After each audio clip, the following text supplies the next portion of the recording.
What is up and welcome, ladies and gentlemen, to a very merry edition of Worth a Watch with me, Anthony Flores. I feel that, a VHS update is long overdue, and it'll be the last one for the year. I feel that I have, have not done much of anything. That was mainly due to a new job that I just got recently. It's crazy. The year is already almost over. 2018 was brutal, but we push forward together, and we keep going. We share good times with each other and remember good times, and that's the biggest thing that I can definitely recommend to anybody. Remember the positivity and the happier moments that you get. We'll go into the stuff that makes us a bit happier sometimes, and that is movies. Christmas movies for sure. I could definitely sit here all day and talk about Christmas movies. One of the biggest ones that I enjoy is either things like, some of the biggest ones I've always enjoyed are like Elf, Jingle All the Way, Home Alone, you name it. Everybody's seen the damn movies that are out there. This is my gift to you all, between me and my buddy and my co-host of my podcast, The Fan's Guide to Animation. That is definitely more Christmassy and more merry and painful because of what we had to watch, is Rhapsody Street Kids. That movie was awful. Just awful. And if you want to listen to our pain and for the sake of comedy that we watch that awful Christmas special, whatever the hell that was. Oh man, if you want something more Christmassy, feel free to listen to that via our website, ep.288.com. You can follow us on all things social media and follow us on iTunes as well, and a slew of other good things. Links in the description below. About 3 months worth of VHS just kind of piled here. Let's dive right in, shall we?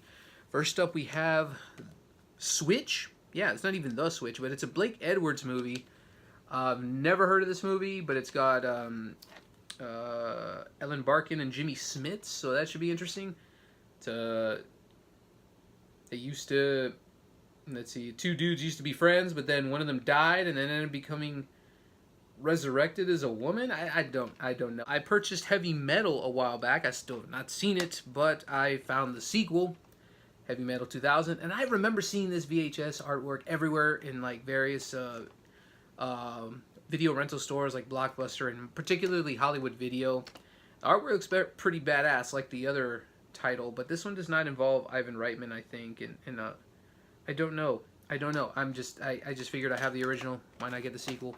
Yeah, more badass women here. It looks like La Femme Nikita, Luc Besson's major break, I guess.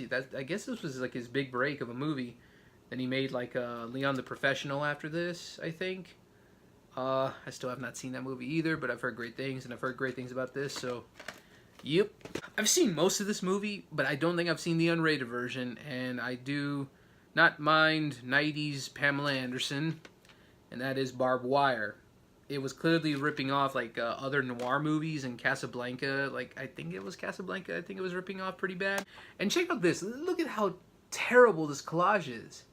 It's literally just cut and pasting any random photo of Pamela Anderson and with a couple of random stills from the movie. It's so weird. I don't even know how to... It's like they couldn't get any other shot in there. They're just like, just shove as much Pamela Anderson as you can because nobody's going to buy this damn movie for $15-20 whenever these were released. But for $1, yeah, sure, why not? The movie Wild Things. I know there's like 2 or 3 of these movies now, but this is the only one that has Neve Campbell and Bill Murray in here as well. So I didn't even know Bill Murray was in this movie. I don't even think it's probably more of a cameo, really, but... And that I don't even know what it's about, but I mean, for Neve Campbell, I think she's a very underrated actress, and why not? And one of the very few Michael Bay movies that's supposedly decent. I've never seen, what's the movie called? The Rock? And there's this one in particular, the sci-fi movie The Island, starring Ewan McGregor and Scarlett Johansson. I've never seen this movie, but I've heard great things in terms of how not shitty it is from Michael Bay, so that's a thing. And next up is Blade 2. Man, quick story for y'all. I think I've said this before, but I think it's always a fun story. Blade 2 was one of the first movies that my dad had gotten for my brother and myself on DVD. It was one of the very first DVD movies we ever bought, if not the first. And my dad loved horror films, and this is, of course, a vampire action film. And my dad had the clever idea of knowing that I was a freaking scaredy cat, and same with my brother. We couldn't stand any form of any horror, anything. And he put this on. And yeah, it was cool. I remember liking superhero movies because, you know, X-Men was already out and stuff like that. And I think Spider-Man also was out. Yeah, Spider-Man had already come out. So he probably kind of told me it was like Spider-Man. It's fucking terrible. My dad was an awful person. And I remember having nightmares of the creatures in this. I mean, Guillermo del Toro does amazing creature effects. We all know that. But the vampires with just the predator-like mouths, and oh my god, like I just remember having nightmares for that for days. And needless to say, I appreciate it now. It's just a fantastic action film, and it's just truly a great superhero movie.